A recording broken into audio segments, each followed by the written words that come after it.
Alhamdulillah, I got my Australian student visa in February 10th. Congratulations Bhasani, তোমার Australian student visa হাতে পাওয়ার জন্য। Thank you. তোমার entire জার্নিটা যদি খুব শর্টলি আমাদের সাথে একটু শেয়ার করতে। Sure.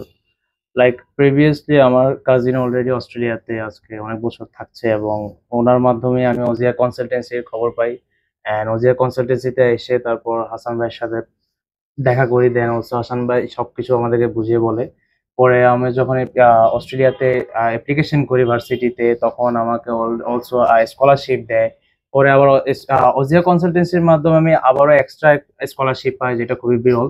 And also like after GTE, then also GTE processor for paying tuition fee, তারপর COE confirmation letter, then also like visa lodgement. Then visa লজমেন্টের পর প্রায় আমি ভেবে নিয়েছিলাম যে আমার রেজাল্টটা নেগেটিভ আসবে, কারণ হচ্ছে যে 48 ডেজ আমি still further assessment.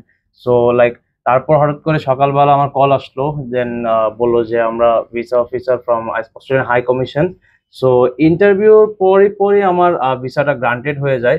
So actually এটাই হচ্ছে আর কি আমার টোটাল জার্নি। ভাসানী, তোমার বাসা তো চট্টগ্রামে, রাইট? জি। আচ্ছা, চট্টগ্রামে তো অনেক ফেমাস কনসালটেন্সি ফার্ম আছে, সেগুলোকে রেখে ঢাকাতে এসে কেন তুমি ওজিয়া কনসালটেন্সিকে চুজ করলে? আসলে আমার ভাই 2023 সালে অস্ট্রেলিয়ার স্টুডেন্ট ভিসা গ্রান্টেড হয়েছিল এবং ওটা হচ্ছে যে অজিয়া কনসালটেন্সির মাধ্যমে হয়েছিল। সো ওর মাধ্যমে আমি ইন্সপায়ার্ড, অ্যান্ড রিসেন্টলি অলসো আমার আরো 2টা কাজিনের ভিসা গ্রান্টেড হয় অজিয়া কনসালটেন্সির মাধ্যমে অস্ট্রেলিয়াতে। সো চট্টগ্রামে অনেক কনসালটেন্সি আছে, বাট আমি অ্যাকচুয়ালি বেশি ইন্সপায়ার কারণ হচ্ছে যে আমার ভাই যে সাপোর্ট গুলো পেয়েছিল সেগুলো আমারও দরকার ছিল, যেটা ওজিয়া কনসালটেন্সি অ্যাকচুয়ালি টোটালি গাইডলাইন করে থাকে। So basically that's actually I choose ওজিয়া কনসালটেন্সি। আচ্ছা ভাসানী, তোমার অস্ট্রেলিয়ান স্টুডেন্ট ভিসার ক্ষেত্রে কোন বিষয়টি তোমার জন্য সব থেকে বেশি চ্যালেঞ্জিং ছিল, আর সেই বিষয়টি থেকে ওজিয়া কনসালটেন্সি তোমাকে কিভাবে সাহায্য করেছে, যদি একটু শেয়ার করতে।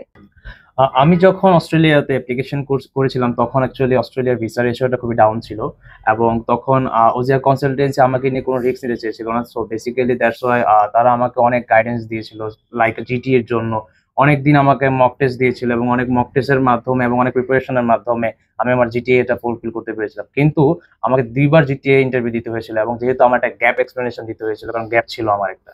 So after GTE interview, so interview continue থাকাকালীনই ওজিয়া কনসালটেন্সি গাইডেন্সের কারণে, আমার প্রশ্নের অল আনসারের কারণে আমি আমার অফার লেটারটা খুব শীঘ্রই পেয়ে যাই। অফার লেটার পাই, পরে আমি টিউশন ফি জমা দিতে যাবো বিয়া ব্যাংকের মাধ্যমে। তখন দেখি আমাকে ইউনিভার্সিটিতে কল দিয়েছিল রিপ্রেজেন্টেটিভস, দিয়ে বললো যে তোমাকে আরো স্কলারশিপ দিতে চাই আমাদের ইউনিভার্সিটি থেকে। সো আমি আবারও স্কলারশিপের জন্য ইন্টারভিউ দেই। ইন্টারভিউ দেওয়ার পর আমাকে আরো এক্সট্রা স্কলারশিপ দেয়, যেটা খুবই আমার জন্য বেনিফিশিয়াল ছিল। সো এটাই আমার জন্য সবচেয়ে বড় একটা চ্যালেঞ্জের বিষয় হয়ে দাঁড়িয়েছিল। ভাসানী, তোমার অভিজ্ঞতা থেকে তুমি নতুন স্টুডেন্টদের উদ্দেশ্যে কি ধরনের পরামর্শ দিতে চাও? If I said any students have intends to going Australia, then New Zealand, UK, USA, Europe, and Malaysia, so obviously Ozia Consultancy is A-graded agency.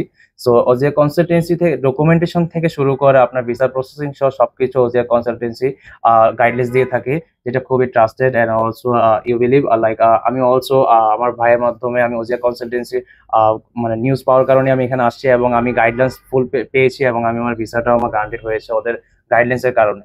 So ওজিয়া কনসালটেন্সিতে must একবার হলেও এসে আপনি আপনার ইনকোয়ারিজ গুলো করে যেতে পারবেন। So thank you. অসংখ্য ধন্যবাদ তোমাকে ভাসানী। তোমার ভবিষ্যৎ জীবনের জন্য ওজিয়া কনসালটেন্সি পক্ষ থেকে থাকবে অনেক অনেক শুভকামনা এবং all the best for your future journey.